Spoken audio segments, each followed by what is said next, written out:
Bonsoir à tous, ici Véronique Ville, hypnothérapie, pour le petit live du samedi 7 décembre. Donc je suis ravie de vous rencontrer. Je suis ravie de vous retrouver plutôt. Bienvenue à tous, donc là je patiente comme d'habitude en attendant un petit peu que tout le monde se connecte. Et puis aujourd'hui, un petit live aujourd'hui. Un live sur le deuil. Bonsoir Beija. Donc nous avons notre fidèle acolyte Beija, avec laquelle je travaille régulièrement maintenant. Et qui suit un petit peu tous les lives aussi pour participer aussi.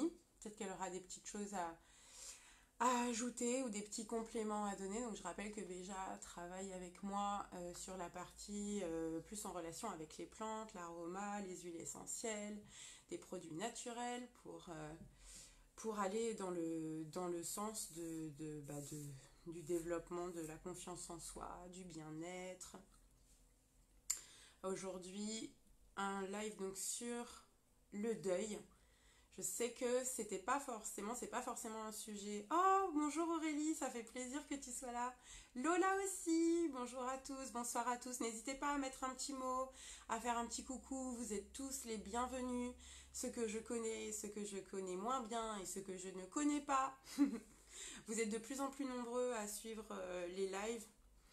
Que ce soit en live ou en les regardant en replay, que ce soit sur la chaîne ou sur YouTube. Et je vous remercie tous de votre présence. Je vous remercie tous vraiment. Aussi pour tous les mots que je reçois à côté, les encouragements, les félicitations, voilà. Et je tiens aussi à dire que la communauté est de plus en plus importante. Vous êtes de plus en plus nombreux à rejoindre la page. Et j'apprécie énormément l'ambiance en fait dans laquelle on se retrouve tous parce que je vois en fait une belle entraide. Coucou Lola, coucou Virginie, ça fait plaisir. Je vois qu'il y a vraiment des liens de bienveillance, d'entraide qui se font entre les personnes de cette page et c'est vraiment...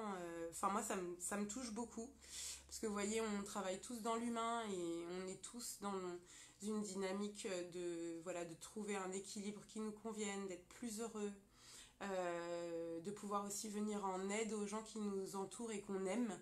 Et je suis très très touchée vraiment par l'accueil que vous faites à chaque fois à mes billets, à mes vidéos. La semaine dernière, j'ai publié un conte pour enfants sur la confiance en soi. Il y a 1000 vues en une semaine. Franchement, alors je sais que pour les gros Instagrammeurs et compagnie, ça peut sembler du pipi de chat, mais l'hypnose, ça reste vraiment de la niche. C'est vraiment pas encore très connu et voir des accueils comme ça, c'est super touchant. Bonjour Christelle, bonjour Elodie, bonjour à toutes les deux, bienvenue. Christelle, petite question, as-tu trouvé le tigre?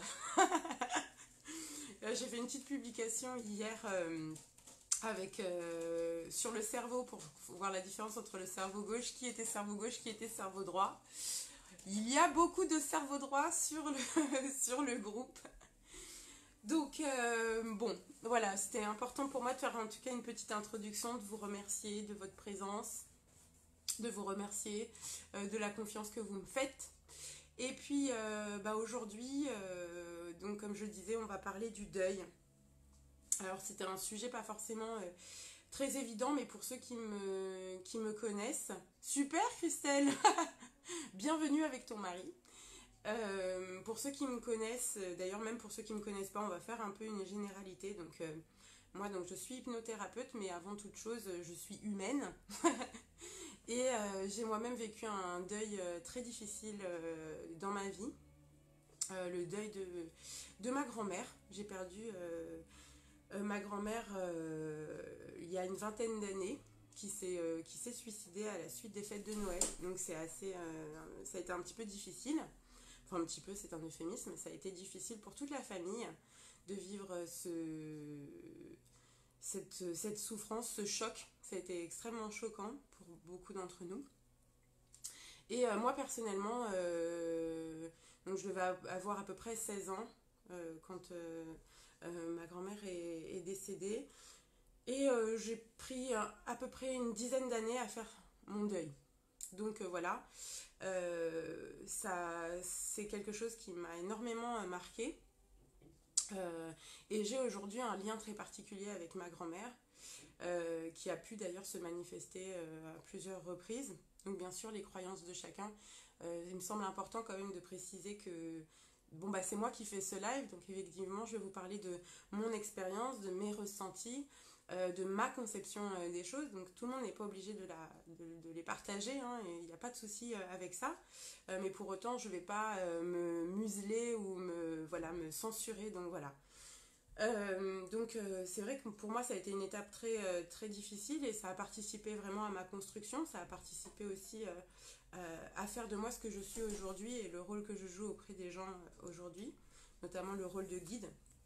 Et c'est vrai que dans toutes les premières parties de mon travail d'hypnothérapeute, j'ai énormément reçu de personnes qui rencontraient un deuil très difficile, qui avaient de grosses difficultés à faire un deuil dans leur vie. Donc c'est vrai que c'est devenu, malgré moi, une sorte de spécialité. Et c'est pour ça que c'était très important pour moi aujourd'hui de parler du deuil, parce que c'est un sujet important, c'est un sujet face auquel on se retrouve tous confrontés à un moment ou à un autre.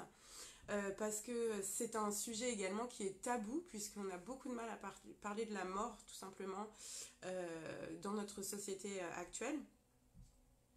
Et puis parce que c'est un sujet malgré tout auquel je me sens capable de me colter. Parce que je pense que c'est super important de pouvoir amener du réconfort aux personnes qui vivent cette transition. Voilà. Donc c'est également une période qui peut sembler particulière à beaucoup d'entre vous, et ça je l'entends. On est à quelques semaines de Noël, on peut se dire mais elle essaie de nous faire bader, ou c'est quoi son objectif? Bonsoir Cécile, bienvenue. Et donc non, mon objectif c'est bien sûr pas de nous faire bader. Pour moi les fêtes de fin d'année sont aussi un moment malheureusement où les absents, l'absence de certains peut se faire aussi beaucoup ressentir. Forcément se sentir légitime à parler de ça, parler du fait que quelqu'un nous manque, que son absence se fait sentir ou autre, alors que pour moi je pense que c'est très important de pouvoir en parler, et que pour moi les fêtes de fin d'année c'est aussi un moment pour rendre hommage aux absents, et de parler aussi des souvenirs qu'on a avec eux et des belles choses, des bons moments qu'on a parlé avec eux. Et il me semble que les fêtes de famille et les fêtes de fin d'année sont aussi un moment très adéquat précisément pour respecter la mémoire des personnes qui sont parties et qu'on aimait. Voilà, donc pour toutes ces raisons, et même si cela peut sembler un petit peu déconnecté de l'esprit de Noël, pour moi c'est tout à fait en phase avec Noël, en plus du fait que, comme je vous l'ai expliqué, moi j'ai perdu personnellement ma grand-mère après les fêtes de Noël, et donc je pense que les fêtes ont joué un peu une sorte de rôle de catalyseur quand même, parce que vous n'êtes pas sans savoir que c'est aussi au moment des fêtes qu'on peut particulièrement se sentir seul, ressentir l'absence des gens qu'on aime et qui sont partis. Et donc voilà, pour toutes ces raisons, pour moi, il était essentiel d'aborder ce sujet du deuil. Et aussi parce que j'ai reçu énormément de messages de personnes. Bonsoir Muriel. Bonsoir Chris. J'ai reçu également beaucoup de messages de personnes justement qui vivent parfois des moments douloureux et qui ne se sentent pas forcément libres de l'exprimer. Donc tout ça pour dire que voilà, vous êtes tous les bienvenus. Et que ce moment en fait est là pour permettre de parler des choses simplement. Vous savez un petit peu, pour ceux qui me connaissent, vous savez comment ça fonctionne ici, on se prend pas beaucoup la tête, c'est vraiment le naturel d'abord, et en même temps on va essayer de faire les choses avec délicatesse, parce que parce que la délicatesse c'est pas fait pour les chiens tout simplement. Donc en gros, voilà, ça fait maintenant une petite dizaine de minutes que j'ai commencé, donc on va se lancer. Avant toute chose, je vais aller fermer ma porte d'entrée que mon petit chat vient d'ouvrir. Donc pour changer, je vais faire une disparition de l'écran avant de revenir. Je vous demande juste 2 petites secondes. Et juste après, je vais vous donner un petit peu juste les étapes du live parce que pour changer, j'ai fait un petit plan. Donc j'arrive, ne bougez pas. Hop. Oui Léo, t'as bien compris. Voilà. Donc, me voilà. Donc, dans un premier temps, donc le deuil, c'est quoi? Déjà, on va l'aborder d'une manière un peu générale. Ensuite, je vais parler un peu de ne pas commettre. Le but de ce live, c'était à la fois de pouvoir parler du deuil, mais aussi, pourquoi pas, de pouvoir envisager d'accompagner au mieux les personnes autour de nous qui vivent cette étape. Donc, c'était important que je parle un peu des erreurs à ne pas commettre. Ok. J'espère que vous êtes toujours là. Il y a eu comme une espèce de coupure. Donc oui, donc je disais les erreurs à ne pas commettre pour mieux accompagner les personnes dans le deuil. Ensuite, on va parler des étapes du deuil. Voilà, sans rentrer non plus très fortement dans le détail, mais quand même se rendre compte qu'il y a différentes étapes et lesquelles sont-elles. Ensuite, on verra à quel moment est-ce qu'on peut dire que, entre guillemets, ça va mieux, donc on va mieux. Et puis, enfin, un dernier point, quand est-ce qu'il devient peut-être important de songer à se faire aider, à se faire accompagner. Parce que comme je l'ai dit, finalement, le deuil, on y passe tous, on passe tous un peu par là, mais on ne sait pas forcément, enfin, ça peut être plus ou moins long, enfin voilà, on va rentrer un petit peu dans le détail. Donc il y a une partie du cheminement qu'on peut tout à fait faire seul, et on peut d'ailleurs même faire des deuils complètement seul, mais il arrive aussi par moments qu'on ait besoin de recevoir de l'aide, du soutien, et c'est tout à fait normal, et il faut pouvoir être capable de s'en rendre compte. Donc on va commencer tout de suite par la première partie. À la fin, vous n'hésitez pas, même au long du live, à rebondir si vous avez des choses à dire, si vous voulez apporter des compléments d'information, et puis moi je reviendrai et je lirai les questions à la fin du live pour vous répondre si j'ai quelque chose à ajouter, si je peux vous répondre d'ailleurs, ou pour tout simplement lire ce que vous aurez indiqué. Donc le deuil, c'est quoi? On va commencer par la définition toute simple du deuil, qui est donc une douleur, une affliction que l'on éprouve face à la mort de quelqu'un. Donc ça, c'est la définition la plus commune. Et on parle également de faire son deuil de quelque chose, c'est-à-dire en fait finalement se résigner à être privé de quelque chose. Alors vous allez dire, mais attendez, là tu t'éloignes un petit peu du sujet, ma grande, et pourtant pas vraiment.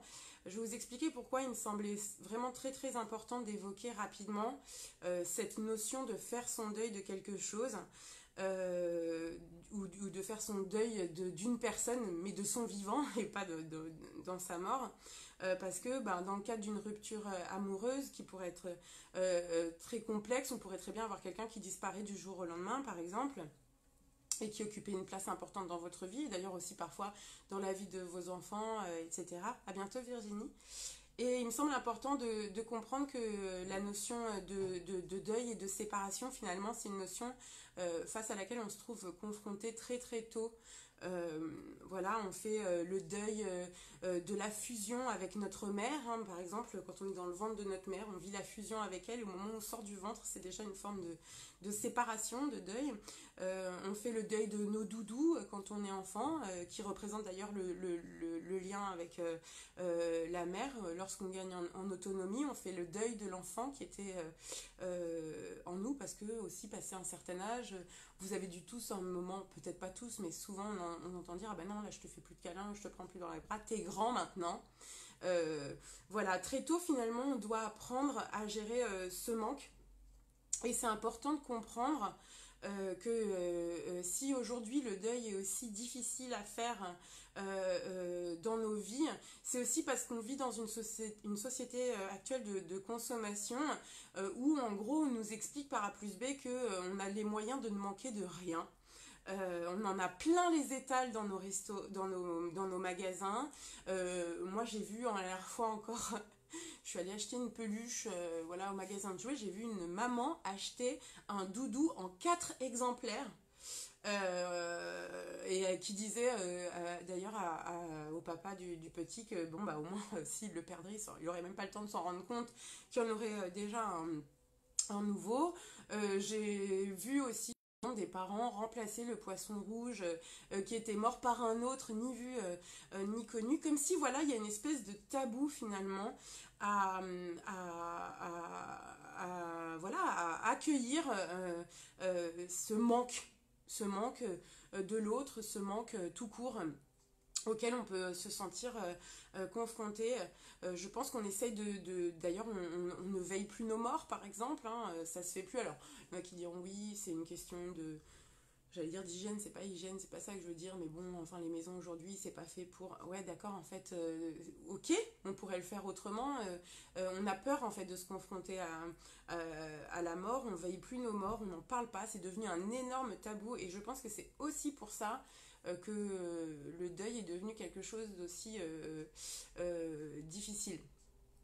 Donc voilà, ça me semble très très important de comprendre que c'est aussi ce positionnement qu'on a face au manque que peut laisser une chose ou une personne même de son vivant, y compris de son vivant, qui fait qu'aujourd'hui on a du mal à faire le deuil.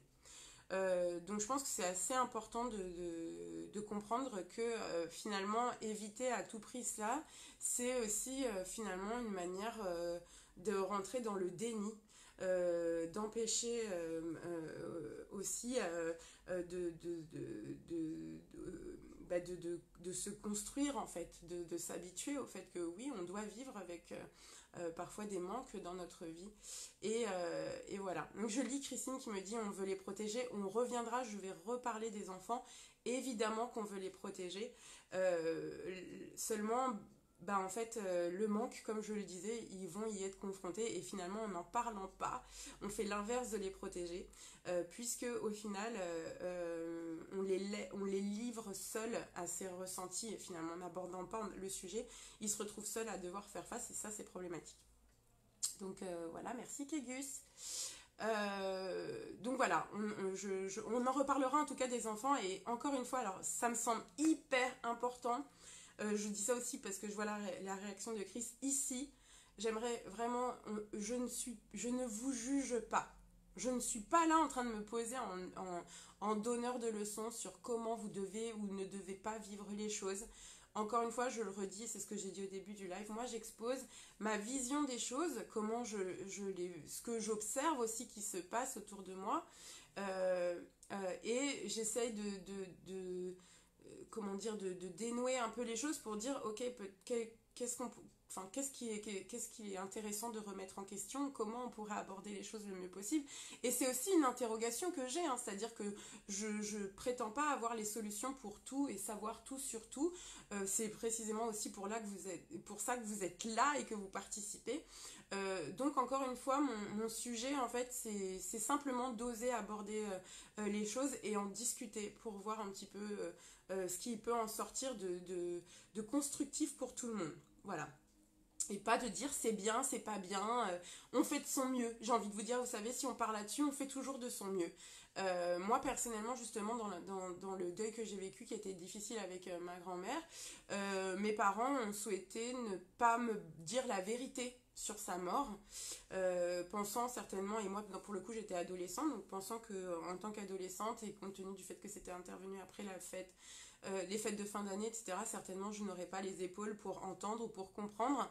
Résultat des courses, c'est une tierce personne que je ne connaissais ni d'Ève ni d'Adam, mais qui apparemment connaissait, en tout cas mon père connaissait en tout cas la famille, qui est venue me voir et m'a demandé si on avait trouvé le meurtrier de ma grand-mère. Donc je sais pas si vous imaginez un petit peu ce qui a pu se passer dans ma tête. Il se trouve que comme elle s'était suicidée par balle, d'abord il y a eu une sorte d'enquête qui a été menée et ça a été il y a eu au JT, ça s'est passé au JT et où ils ont sous-entendu que peut-être elle avait été assassinée. Et du coup, cette personne que je ne connaissais pas, mais qui savait qui moi j'étais, mais voilà, s'est autorisée à venir me voir et à m'apprendre finalement que ma grand-mère avait été tuée. Donc ça a été très violent. Et ensuite, dans un second temps, finalement, on m'a appris qu'elle s'était suicidée. Donc en fait, il y a eu vraiment, je pense que par souci, effectivement, à la base de me protéger, finalement, ça a été beaucoup plus violent que ça n'aurait pu l'être. Et je pense que c'est une très belle comment dire, illustration. Je me sers vraiment de mon histoire personnelle pour en parler ce soir. Je pense que c'est une très bonne illustration de comment finalement en pensant protéger, on peut finalement faire exactement l'inverse de ce que l'on souhaitait.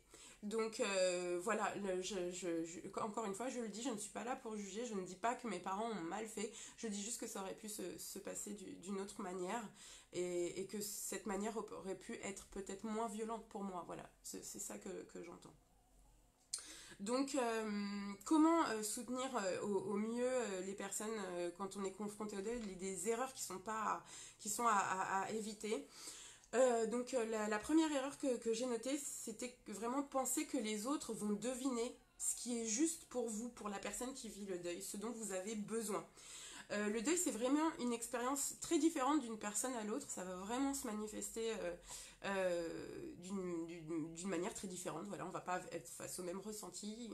On va se sentir de toute façon bien souvent incompris quand on vit cela, mal compris par notre entourage.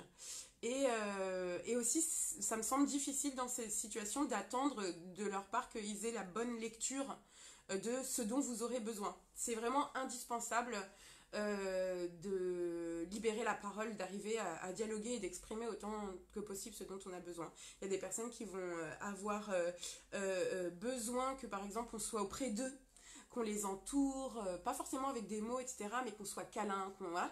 Il y a des personnes au contraire qui vont avoir besoin d'isolement, qui vont avoir besoin de faire la bulle, même si, même si pendant cette bulle ils pleurent, ou que, voilà. Mais voilà, il y en a qui vont être en colère. Voilà, l'idée c'est vraiment de comprendre que on ne peut pas quand on est extérieur, qu'on n'est pas directement concerné par le deuil, ou même qu'on y est concerné, on ne va pas le vivre de la même manière. Et il ne faut pas compter sur le fait que les autres aient intuitivement le comportement forcément adapté. Ça ne veut pas dire qu'ils vous aiment pas, ça ne veut pas dire qu'ils vous comprennent pas. Ça veut juste dire que face à cette situation précisément, c'est assez compliqué de savoir comment se positionner.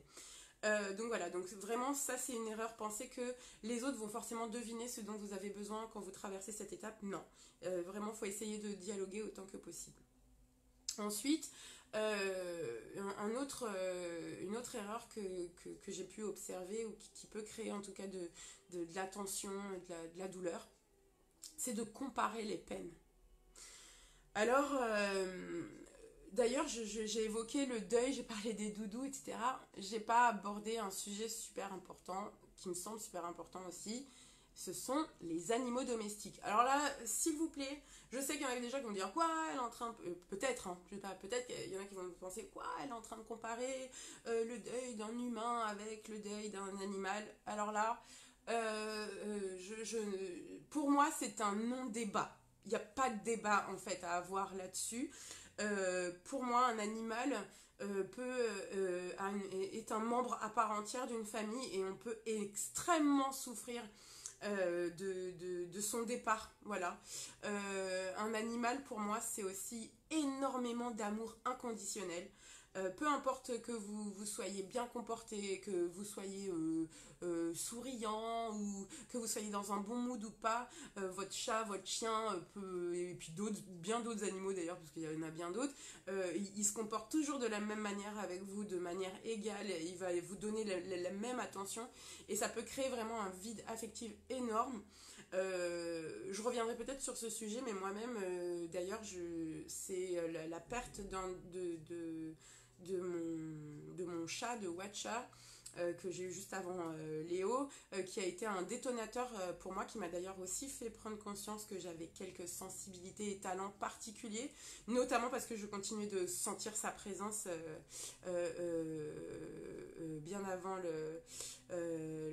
sa mort. Mais voilà, en tout cas, j'ai vécu vraiment une expérience très particulière en perdant cet animal. Et je pense que c'est aussi, ça peut être très dur en fait pour quelqu'un qui est dans ce vide, dans ce manque, d'entendre dire attends, c'est bon quoi, c'était qu'un animal, enfin c'est bon, t'as pas perdu ton père. voilà ce que j'entends par comparer les peines. C'est très très compliqué d'avoir ce type de positionnement. On peut ne pas comprendre, et je comprends je comprends les gens qui ne comprennent pas. Empathie, bonjour.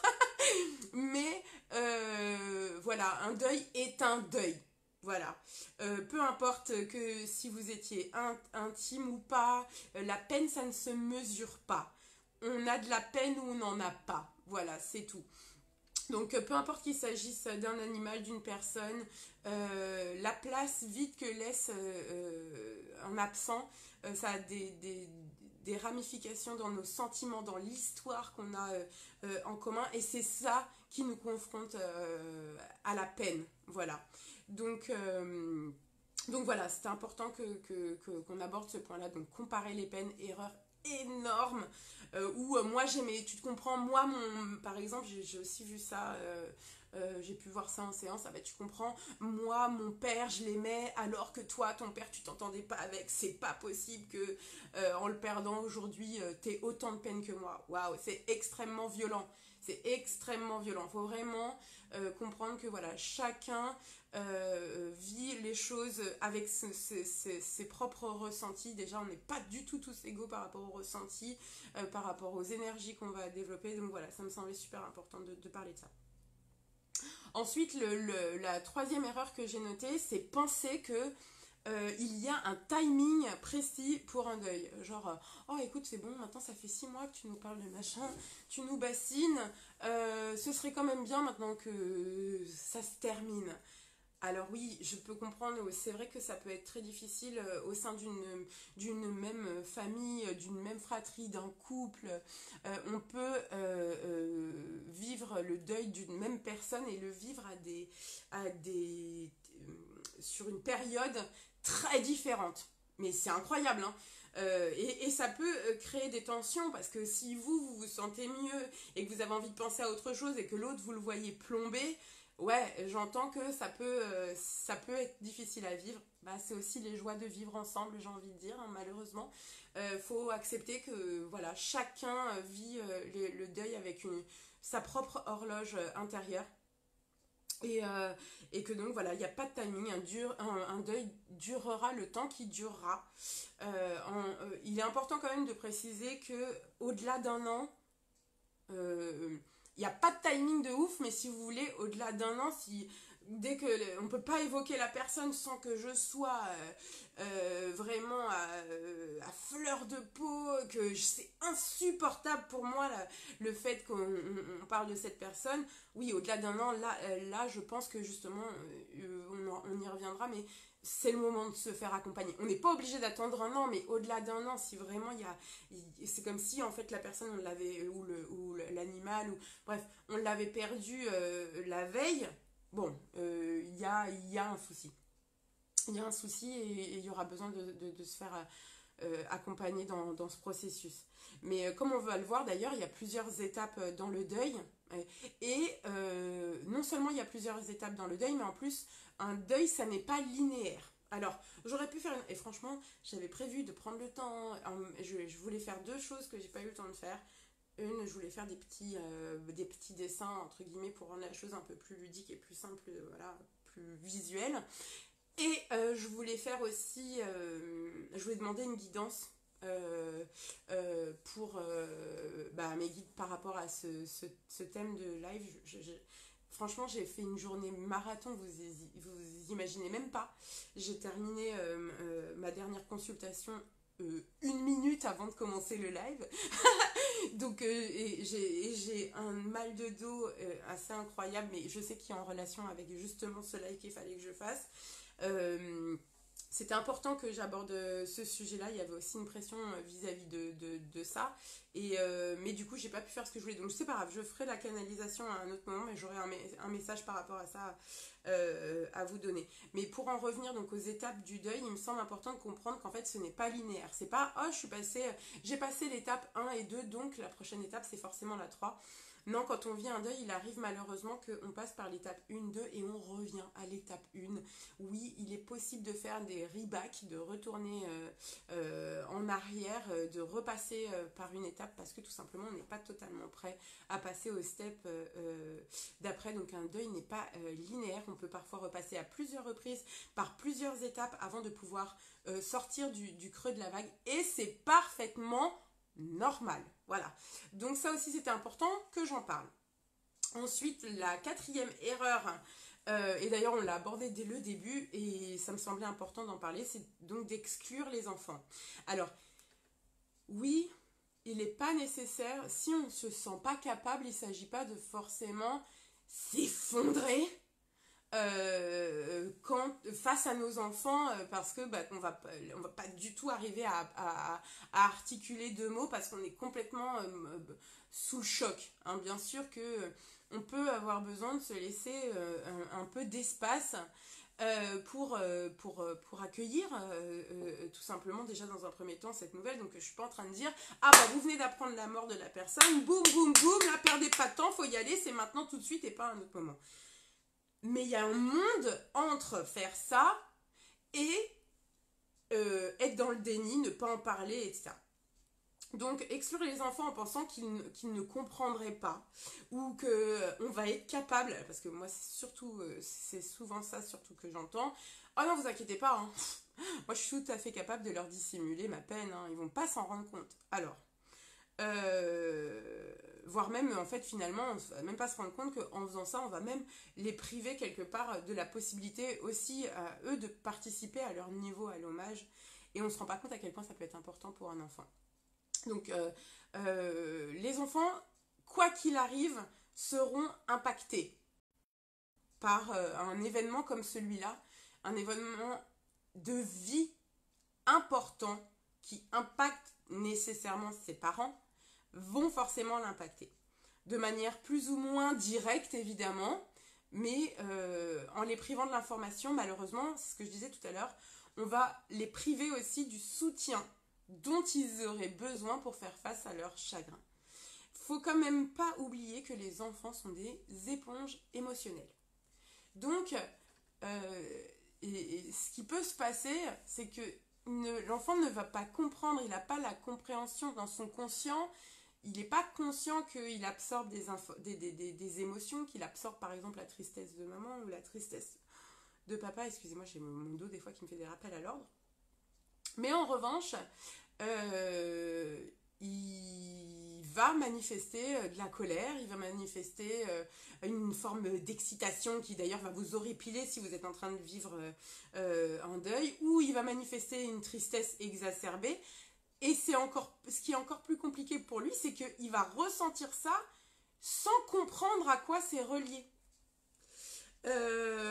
Donc, c'est d'autant plus difficile pour lui d'arriver à maîtriser, d'essayer de se maîtriser ou de s'entendre rabrouer, parce que souvent c'est ce à quoi ça va donner lieu, ou de ressentir que son parent est en colère contre lui sans comprendre pourquoi, parce que simplement pour le parent c'est pas le moment.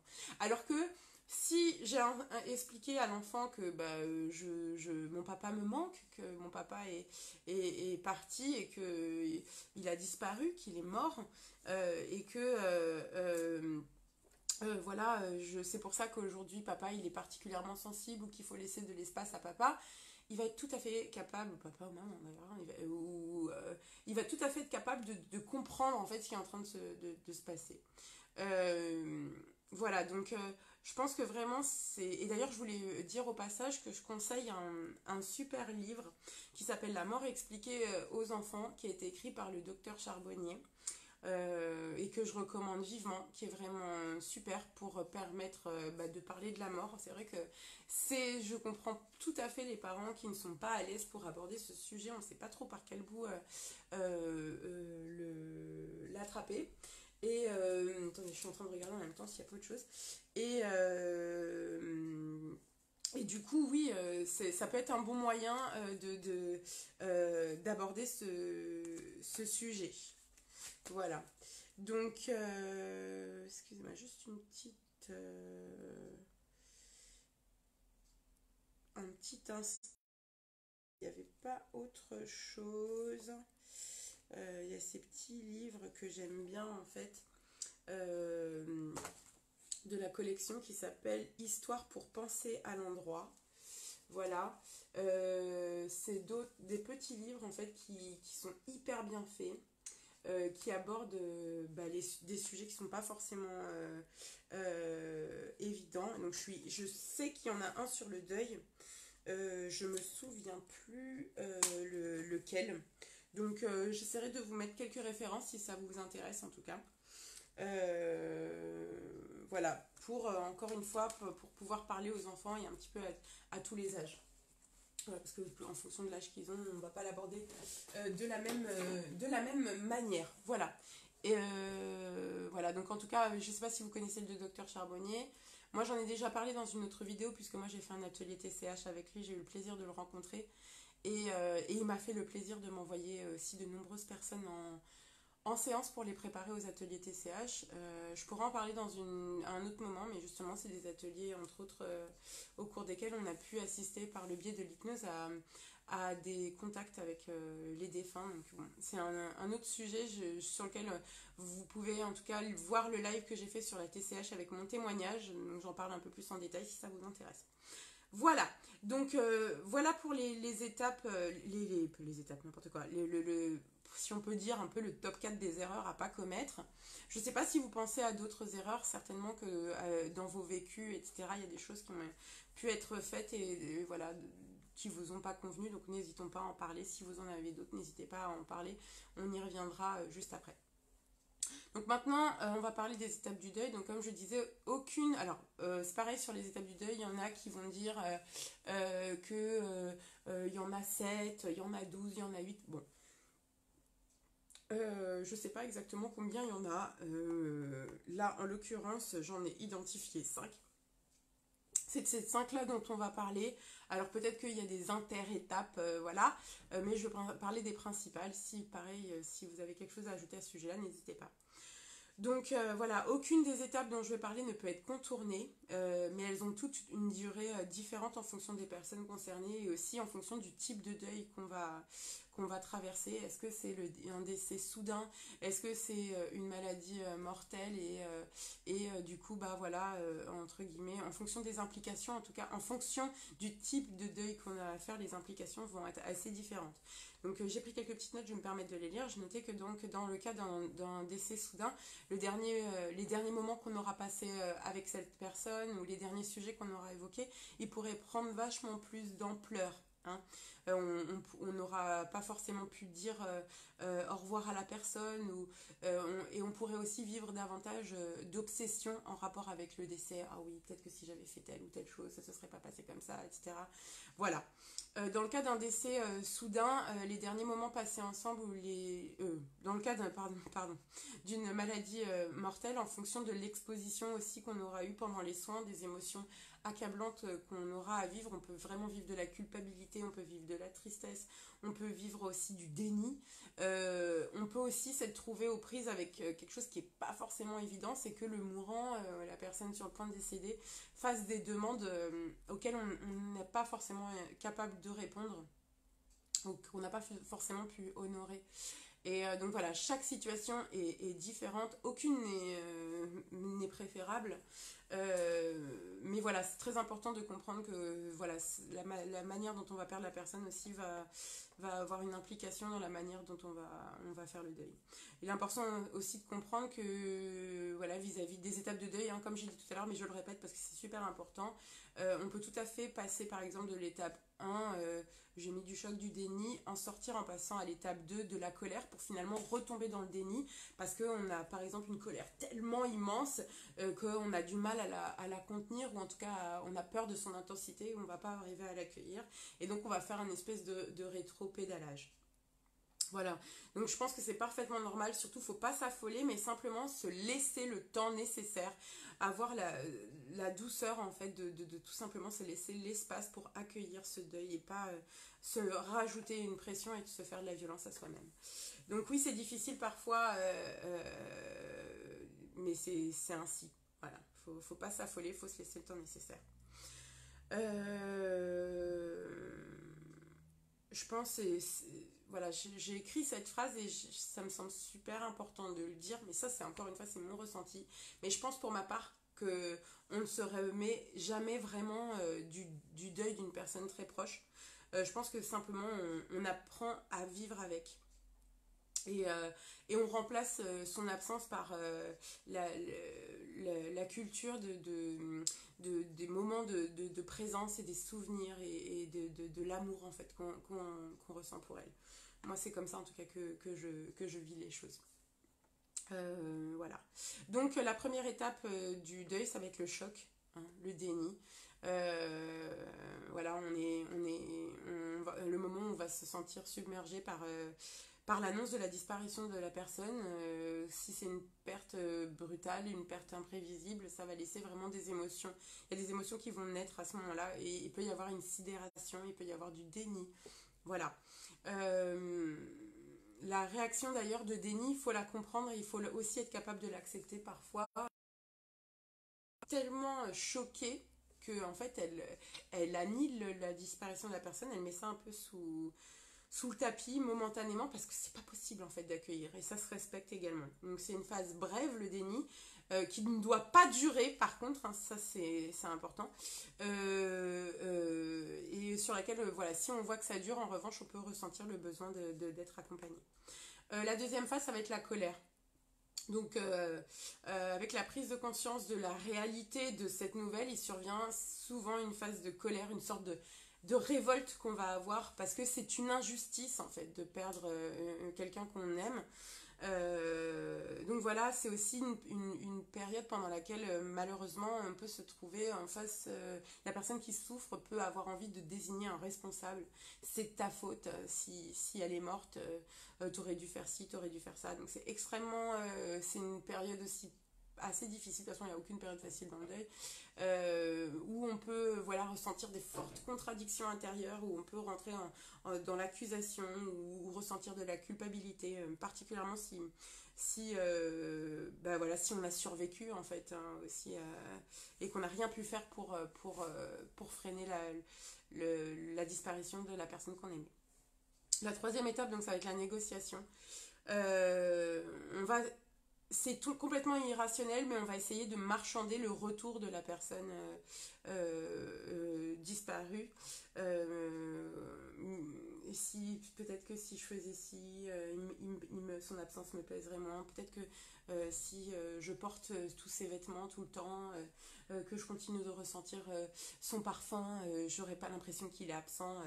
Et bah, si à un moment ou à un autre on est confronté à cette irréversibilité des choses, et c'est là qu'en fait on va mettre le pied dans la phase suivante qui est plutôt une phase finalement de dépression et de douleur où là bah, tout simplement on va reconnaître l'absence de cette personne-là, de cette personne qu'on a perdue, de cet être qu'on a perdu. Donc là ça peut, dans cette phase-là ça peut être difficile d'affronter le quotidien. On peut où on peut avoir cette impression de vivre une certaine passivité, de plus être capable en fait. La souffrance est tellement grande que voilà, ça devient compliqué parfois de vivre au quotidien. Donc là, c'est aussi pareil, très important d'être très vigilant à cette phase du deuil. Oui, il faut accepter qu'elle se fasse, mais si elle dure trop longtemps, pareil, il faudra vraiment être aidé parce qu'une dépression, si elle devient pathologique, voilà, peut faire beaucoup de mal et voilà. Donc beaucoup de vigilance là-dessus. Et enfin, la dernière étape, l'acceptation. Donc l'acceptation, elle survient vraiment au moment où la personne déprimée trouve en elle les ressources avec ou sans accompagnement, la force en fait à sortir de sa douleur, de son isolement, où elle reprend un peu de distance par rapport à son chagrin, où elle s'interroge sur les moyens de se reconstruire, elle reprend des activités, elle recherche à nouveau la présence des autres, voilà. En fait, elle admet cette réalité du manque, de l'absence laissée par l'autre. Et voilà, et elle a compris que elle a le droit aussi de vivre. Oui, elle est changée, la personne qui vit ce deuil-là, elle est changée, mais elle peut vivre. Voilà, sans oublier jamais la personne qu'elle aime et qui est absente, mais elle a le droit de vivre. Voilà. Donc voilà pour les étapes du deuil. Euh, voilà, donc je ne sais pas si vous avez des choses à rajouter, mais c'est bien. Là, je vais faire les deux derniers points et puis on va enchaîner sur les questions. Donc une fois qu'on sort de ces étapes, finalement, à quel moment on peut se dire que vraiment ça va mieux. C'était le point 4. Donc, et ben, tout simplement quand on arrive à installer ce que moi je vais me permettre d'appeler une relation saine avec la personne qui est décédée. C'est-à-dire qu'on va arriver à parler de cette personne. Alors, il y en a, alors oui, ça je voulais le dire. J'ai déjà entendu à plusieurs reprises des personnes me dire ben moi on m'a dit que le deuil il était fait à partir du moment où j'étais capable de parler de la personne sans pleurer. Bon, alors personnellement, il m'arrive encore quand je parle d'Angèle, ma grand-mère, selon ce que j'ai vécu, selon mon émotivité du moment, je peux tout à fait verser une larme, avoir une montée d'émotion au moment où je parle d'elle. Ça veut pas dire que mon deuil n'est pas fait, hein. Donc, je sais pas si c'est vraiment sain de se baser là-dessus. Oui, qu'on ne soit pas, qu'on n'ait pas l'impression qu'on te retourne 10 fois un couteau en plein cœur, tout à fait. Mais on peut toujours avoir des émotions quand on parle de la personne. La personne qui est partie, ça se comprend. Et il n'y a pas à se flageller parce qu'on pleure et à se dire oh mince, putain, ça veut dire j'ai passé mon deuil. Je trouve ça un peu délicat. Mais c'est vrai qu'on peut parler de la personne. En tout cas, on va plus éviter le sujet. Et si elle nous passe par la tête, si pour une raison X ou Y, voilà, on y pense, on va pas non plus esquiver le sujet. Voilà. Donc on s'autorise à penser à elle, on s'autorise aussi à chérir ses souvenirs d'une manière appropriée. Voilà, on a le droit de parler à ses enfants d'un souvenir qu'on a avec sa mère, de quelque chose qu'on vivait. C'est même ça en fait, de pouvoir parler des souvenirs heureux, de l'amour qu'on a partagé. Voilà, c'est ça voilà, qui nous fait, qui nous rend, qui rendent grâce aussi à cette relation qu'on a eue et qui tiennent vivant les gens qu'on aime, hein. Moi, je me souviens d'ailleurs au décès de mon grand-père maternel. Franchement, c'est un souvenir extrêmement joyeux. On s'est retrouvés à table et chacun racontait une histoire qu'il avait vécue avec mon grand-père. Et mon grand-père, il était super sourd, quoi. Il n'entendait rien du tout. Et en plus, le matin, il lisait son journal. Et je me souviens, genre, je passais des heures, enfin de longues minutes, parce que quand vous êtes enfant, 5 minutes, ça vous semble 5 heures. Et mon grand-père, il avait son journal ouvert comme ça. Et moi, j'étais juste là derrière le journal. J'étais papy, papy, je suis là. Et il arrive, il prenait 150 ans, je devais attendre qu'il tourne la page pour qu'il voit apparaître le bout de mon nez au coin du journal et qu'il fasse oh ok c'est bon je m'occupe d'elle, elle est là. Et c'était voilà, c'est des petits souvenirs comme ça où il me taillait les cannes, le haut de ma canne de marche avec une petite tête d'animal. Voilà, enfin bref, c'est des choses, quand j'en parle ça me donne encore le sourire et c'était des jolis petits clins d'œil et c'était des beaux petits moments passés avec lui ou des choses qui me font sourire et tout, voilà. Euh, c'est ça qui fait du bien en fait. Moi, je me souviens que ça m'avait réchauffé le cœur et qu'on a même pris des fous rires à table au moment le jour de son enterrement parce que c'était bon en fait de chérir ces souvenirs qui nous réconfortaient et qui mettaient de la chaleur dans nos cœurs. Voilà. Donc on a le droit aussi, pareil, il y en a, je discutais avec une amie qui se reconnaîtra certainement en disant que par exemple on pouvait aussi sur le sapin de Noël, pourquoi pas faire une boule de Noël à l'effigie de mamie qui est décédée parce qu'elle est avec nous en fait à ce moment-là et que c'est un symbole. On peut vraiment trouver tous les moyens possibles et imaginables, même créatifs, qui vont permettre de ressentir, de continuer de ressentir la présence de la personne, la présence d'amour en tout cas qu'on lui voue et c'est juste. Voilà. On peut aussi profiter de sa vie tout simplement. Quand ça va mieux, on aime et on profite de sa vie aussi parce qu'on a connu cette personne et qu'on sait qu'elle aurait souhaité que nous soyons heureux, que nous soyons voilà, bienveillants avec nos enfants et que nous profitions de cette vie qui est sacrée et qu'on a a gagné à partir du moment où on est venu ici pour s'incarner. Donc voilà. Qu'est-ce que je pourrais dire de plus? Voilà, là c'est tout ce qui m'apparaît maintenant tout de suite, mais peut-être que vous penserez à d'autres petites choses. Voilà. Et donc enfin, le dernier point, quand est-ce qu'on peut se faire aider, notamment bien sûr par l'hypnose, puisque c'est mon cœur de métier. Et ben on n'est pas obligé d'attendre que ça fasse un an. Oh coucou Lulu.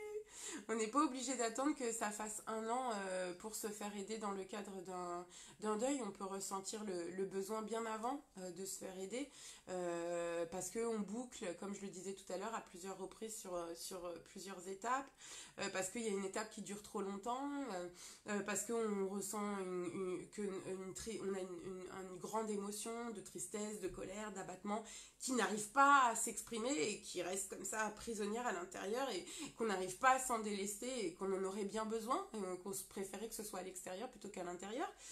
L'hypnose vraiment nous aide à cela. Elle nous aide par ces états de transe, hein, ces états de conscience modifiés. Elle nous aide à les libérer des émotions qui sont restées coincées trop longtemps à l'intérieur de nous, qui n'ont pas pu s'évacuer au moment où on en aurait eu besoin parce qu'on était en contrôle de soi, parce qu'on ne pouvait pas à ce moment-là les laisser sortir. Donc on peut aussi tout simplement ressentir le besoin de parler à quelqu'un d'extérieur de la situation pour avoir un regard extérieur, pour avoir un soutien, pour tout simplement être rassuré aussi, pour savoir où est-ce qu'on en est. Voilà, donc voilà, quand est-ce qu'on peut se faire aider, on ne doit pas se faire aider, sauf si vraiment, voilà, comme on disait tout à l'heure, si on commence à rentrer en dépression à la suite d'un deuil et qu'on a besoin d'être aidé, voilà, enfin là, ça peut être vraiment très urgent. On n'est pas obligé d'attendre, par contre, en revanche, voilà, on n'est pas obligé d'attendre le devoir pour le faire. On peut effectivement, à tout moment, dès qu'on a besoin d'aide et de soutien, choisir de saisir la main d'un thérapeute. Voilà. Je précise quand même au passage que sur ma chaîne d'hypnose gratuite, hein, la chaîne YouTube, donc tapez Ville Véronique, vous la trouvez, pour ceux qui ne la connaissent pas, il y a une séance d'hypnose pour vous aider dans le deuil d'un être cher. Donc voilà, vous avez aussi cette possibilité-là, peut-être en attendant d'aller en parler en direct à quelqu'un ou pour déjà commencer à faire quelque chose pour vous faire du bien. Vous avez cette possibilité. Vous avez également la possibilité tout simplement d'écrire à cette personne. Vous savez, des fois, voilà, on a gardé tellement de choses sur le cœur, on aurait besoin de lui parler, de lui dire, moi j'encourage les personnes qui font un deuil à parler à la personne qui est partie. Elle vous entend, moi c'est ma conviction. Elle peut vous donner des signes dans vos rêves, voilà, elle peut vous donner des signes aussi d'autres manières. C'est très courant d'ailleurs qu'on ait reçu des signes des personnes qu'on aimait, c'est beaucoup plus courant que ce qu'on pense, hein. Même les gens qui n'y croient pas peuvent vous dire, j'ai l'impression d'avoir vu ma mère le jour de son décès au pied de mon lit, j'ai l'impression d'avoir ressenti sa présence, il s'est manifesté à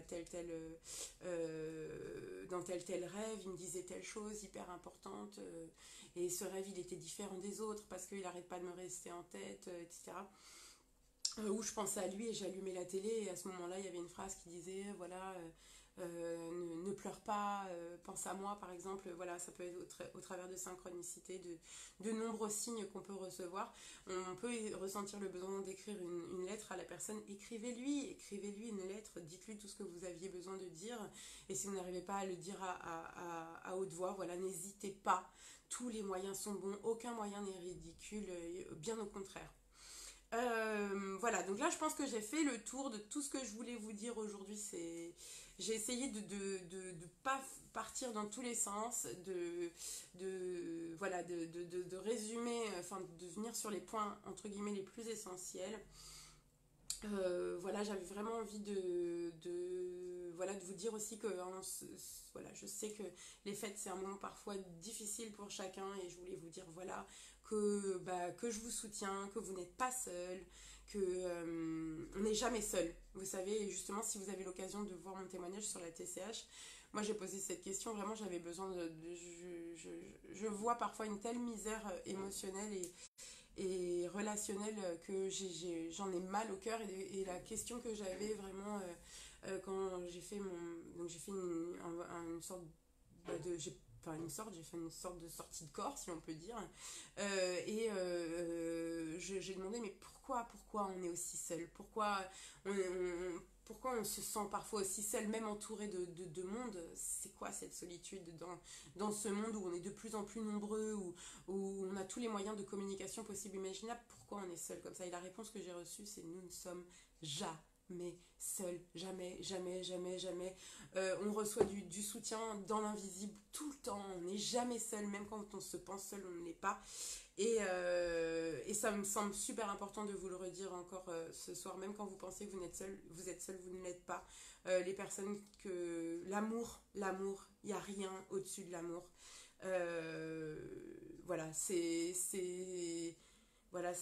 l'amour qui nous tient attachés les uns aux autres. La disparition n'existe pas. Enfin, la disparition, elle est matérielle, le manque, il est matériel. C'est l'absence physique de l'autre qui nous fait souffrir, mais l'amour nous tient toujours attachés les uns aux autres. Voilà, ça ne disparaît jamais. Même quelqu'un qui vous quitte, qui s'en va, avec qui vous avez une relation amoureuse, finalement, le jour où il part, c'est la relation qui s'arrête aujourd'hui, mais l'amour qu'il y a eu, il reste toujours, toujours, toujours, toujours. Je sais que ça peut sembler difficile à entendre, mais voilà. Et moi, j'ai même envie de vous dire qu'on peut avoir une relation beaucoup plus apaisée avec nos défunts. Une fois qu'ils sont partis, des fois on est surpris du vivant, de leur vivant, on n'a pas su communiquer avec eux, on n'arrivait pas à leur dire les choses qui nous étaient importantes, et bizarrement, parfois c'est dans leur absence qu'on va devenir capable de leur dire à quel point on les aime, et ça peut être une énorme torture que de se dire que ils reçoivent pas ces messages là et qu'il est trop tard. C'est totalement faux, il n'est jamais trop tard pour dire à quelqu'un qu'on l'aime, de son vivant comme dans sa mort. Comme je vous le dis, la mort, c'est une illusion, vraiment. On reste, c'est les liens d'amour en fait qui nous tiennent attachés les uns aux autres, et qui font que ces personnes qui partent et qu'on aime deviennent des guides pour nous dans l'invisible. Donc voilà, si je devais terminer sur quelque chose, ce serait là-dessus. Donc là, je vais passer en revue un petit peu les messages que vous avez pu noter. Si vous avez des questions, c'est le moment ou jamais. Je sais qu'il y en a certainement qui vont se déconnecter peut-être dès maintenant s'ils n'ont pas de questions ou si tout a été abordé. Donc je voudrais leur dire merci, merci, merci. Merci pour votre présence, merci pour votre écoute, merci pour votre bienveillance à mon égard, à l'égard les uns des autres, pour le soutien que vous donnez, pour toutes les personnes qui font partie de la toile que je tisse, parce que je suis intimement convaincue que nous tous qui nous écoutons, qui écoutons les séances d'hypnose, qui émettons de la bienveillance et de la douceur, ou en tout cas qui sommes dans cette recherche d'équilibre, de bien-être, je suis sûre qu'on participe les uns aux autres en créant une espèce d'égrégore au bien-être des uns et des autres. Donc vraiment gratitude pour votre présence, gratitude pour le temps que vous me donnez, l'attention que vous me donnez, et que quelque part vous vous donnez à vous-même aussi. Merci, voilà, merci, merci, merci, merci beaucoup.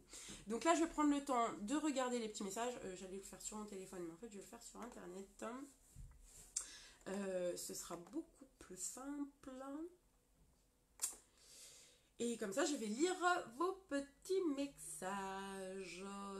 Voilà, voilà. J'espère en tout cas que la connexion a été bonne aussi. N'hésitez pas à me dire si vous m'avez bien entendu, s'il y a des sujets que vous souhaitez qu'on aborde. D'ailleurs, je précise au passage que donc, le prochain, donc ce sera toujours on va essayer de rester sur le premier samedi du mois, hein, sauf problématique particulière. Donc le prochain live sera sur la confiance en soi. Et oui, tant qu'à faire, on va commencer l'année avec une bonne base pour aller mieux, pour prendre mieux soin de soi, pour se bichonner.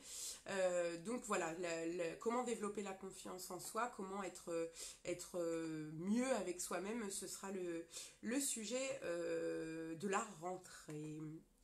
Voilà, donc là je suis en train d'arriver sur vos commentaires.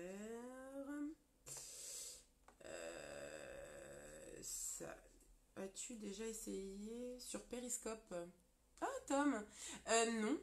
Bah, Periscope, ça donne quoi Periscope c'est un outil de diffusion. Je connais même pas, désolée. Enfin, j'en ai entendu parler. Je sais qu'il y a des blogueurs un peu qui sont là-dessus, mais ça veut dire que je peux diffuser ici sur Facebook et ailleurs en même temps, ou c'est complètement un autre réseau à part. N'hésitez pas à me dire. Donc, du coup, je vais regarder sur mon téléphone parce que je sais pas, la connexion, elle déconne. Bon. Alors, je reprends depuis le début. Bonsoir, bonsoir, bonsoir. Je regarderai en replay, ok. Je suis bien d'accord pour mon cas. C'est le cas de mes chiens qui ne vivent plus avec moi. Je le ressens comme un deuil. Oui, voilà, donc je comprends tout à fait. Il suffit ils ont peut-être retrouvé ton ex ou que c'est ton ex qui est parti avec et tout. C'est un deuil hein, du vivant des personnes. Louise a 6 ans, me dit Chris. Oui, je suis au courant que Louise a 6 ans. C'est ma pitchouninette. Oui, on veut les protéger, ça j'ai répondu. La mort est tabou en France. À l'hôpital, on cache les morts, on les transporte après avoir bouclé tout le monde dans les chambres. Oui, voilà, c'est un bon exemple. Hein. Vraiment, on a du mal à accepter ce passage. On a du mal à accepter de voir les morts. C'est devenu effrayant, quoi. Puis il faut voir la représentation qu'on s'en fait. Hein. Je veux dire, le seul moment où on voit des morts, finalement, c'est quoi? C'est dans Walking Dead, quoi. Donc c'est effrayant, effectivement. C'est horrifique. Ensuite, je vous remercie vraiment tous pour les commentaires que vous avez mis, hein, tout simplement. Capu, le papa de mes enfants est décédé il y a bientôt 10 ans et effectivement, on n'en a jamais vraiment parlé, sauf pour leur annoncer, mais c'est vrai qu'on n'en parle jamais. Moi, je n'ose pas, et certainement que non plus, oui. Et alors, tant que le plus fou, c'est que dans cette situation, tant qu'aucun de vous ne n'osera, il pensera que l'autre n'y est pas prêt non plus. Donc c'est un peu à double tranchant ce truc parce que du coup ben on est un peu bloqué, on est dans une impasse. Donc je pense que voilà c'est comme ça que se construit un tabou. Hein. Donc faut pas hésiter à en parler, à leur demander, à dire que peut-être vous pourriez être prête à en parler. Qu'est-ce qu'ils en pensent en fait tout simplement. Merci Capu en tout cas de témoigner de ça. C'est pas forcément évident. Il y a vraiment des cons. Désolé, CF, la personne qui est venue te voir. Donc oui, bah oui, oui, la personne qui m'a parlé de ma grand-mère. Bah en fait, je sais pas si elle était si con que ça, mais bon, c'était très maladroit effectivement de sa part. Voilà, après on peut pas s'empêcher d'avoir des petites maquerelles. Vous savez comment sont les gens, hein, ils s'intéressent vraiment à tout. Il y a une espèce de curiosité parfois malsaine. Voilà. Je continue. C'est un vrai deuil pour moi. Je ne sais pas de quoi tu parlais là, Laure, mais ok. C'est un vrai deuil également pour moi. Je le vis en ce moment. Alors là, désolée, du coup, comme j'étais dans le fil de la... Pour pas plus perdre le fil de ce que je raconte, du coup, je lis pas forcément au fil de l'eau. Je suis désolée, mais du coup, je sais pas exactement de quoi vous parliez. Mais en tout cas, je respecte tous les deuils, ça c'est sûr. Non, c'est exact, la peine ne se mesure pas. Ah, peut-être que vous parliez de la mort de nos animaux de compagnie, hein, oui. Siluane qui dit non, c'est exact. La peine ne se mesure pas, ça ne se compare pas. On vit tous différemment les choses, on ne montre pas nos émotions de la même façon et on ne peut pas lire dans l'esprit d'une personne. Oui, effectivement, on ne peut pas lire dans l'esprit d'une personne, d'où l'importance de pouvoir dialoguer et se parler. Voilà. Chris qui dit merci ma chérie d'être là pour nous. Bah merci d'être mon ami Chris parce que tu es une très très belle personne et toi aussi tu es là pour moi. Je t'embrasse 1000 fois. Merci à toute ta petite famille, même Tom et les filles, vous êtes voilà, vous êtes des belles personnes. Ah, je vais être émue. Vous les voyez les larmes de Croco? Émotionnelle, moi hypersensible, absolument pas.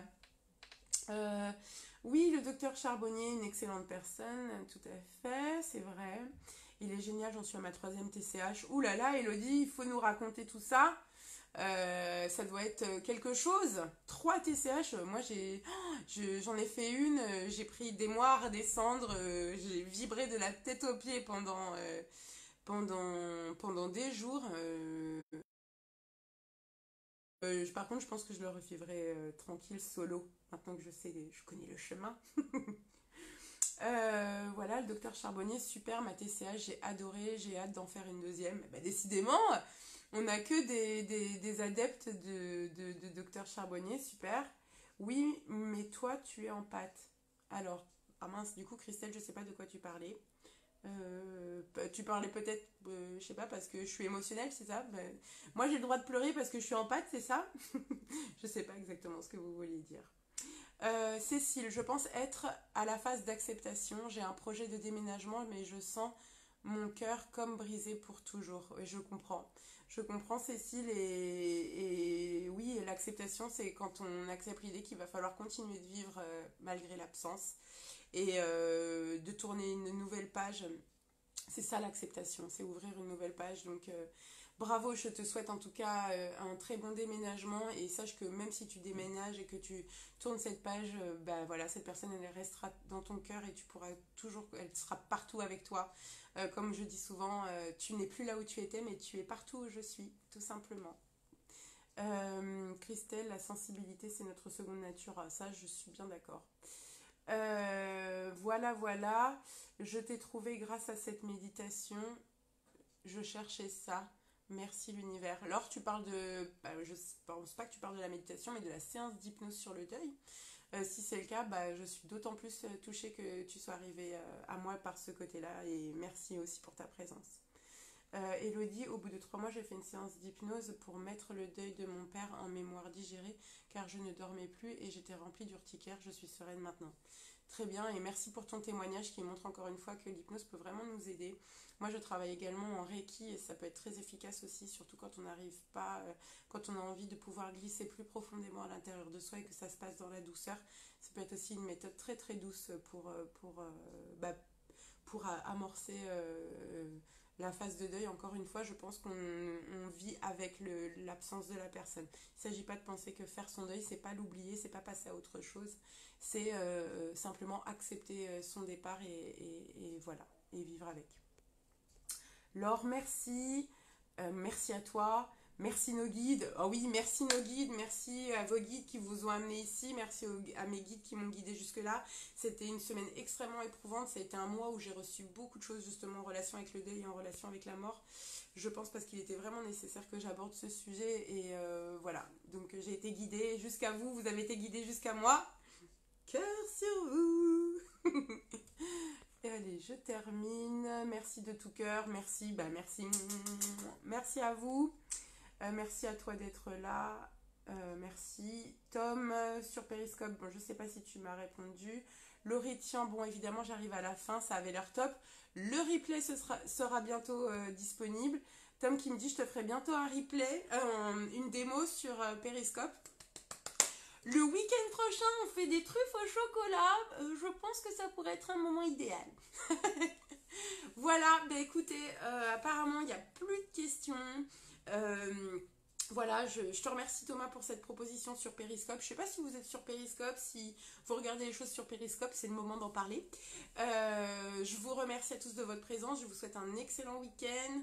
J'embrasse toutes les personnes que je connais physiquement, qui sont présentes dans mon petit cœur de panda, et toutes les personnes que je ne connais pas physiquement ou qui ne sont pas encore arrivées jusqu'à moi, mais qui regarderont ce live. Merci encore à tous de faire partie de cette communauté. N'hésitez pas à liker la page, que ce soit la page YouTube ou ma page Facebook ou mon Instagram. Changez le monde, changez-vous. Voilà, je vous fais plein de gros bisous. Passez tous de belles fêtes. Je publierai certainement dans le courant de la semaine prochaine la dernière séance sur les 5 blessures de l'âme. Voilà, je pense écrire aussi un conte pour enfants sur le deuil, pour vous donner encore et toujours voilà, des petits tips. Et tant que je peux faire des choses gratuites, parce qu'à côté de ça j'arrive aussi à en vivre, et j'en suis très heureuse. Aimez-vous les uns les autres, aimez-vous vivants, aimons-nous vivants. Et profitez un max de votre vie. Voilà, la vie n'est qu'un passage. Donc puisque ce n'est qu'un passage, on pourrait peut-être faire son maximum pour mettre un maximum de fleurs sur ce passage. Donc semer, arroser et récolter les fleurs. Vraiment profitez de votre vie à fond. Et voilà, je vous embrasse très fort, je vous dis à très bientôt. Merci encore pour toute votre attention et votre écoute, et prenez soin de vous avec tout mon amour. Véronique.